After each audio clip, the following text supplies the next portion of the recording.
In this video, I'm going to be showing you how to import models on Roblox Studio. Be sure to watch this video until the very end to prevent any mistakes in the process. You're going to begin on cgtrader.com and go up to the top here where it says 3D models and click on free. Now what you're going to do is click on low poly because there are a lot of different ones that are going to be too big for Roblox Studio. Let's say you want to import this rock right here. You're going to click on free download, and it's going to take about 20 seconds to be prepared for download.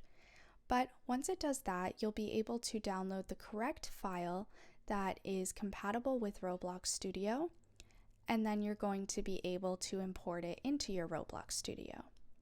So as you can see, it's just downloading, and you're going to download the one that says FBX. So once that's downloaded, you have the file right there. You're going to open your Roblox Studio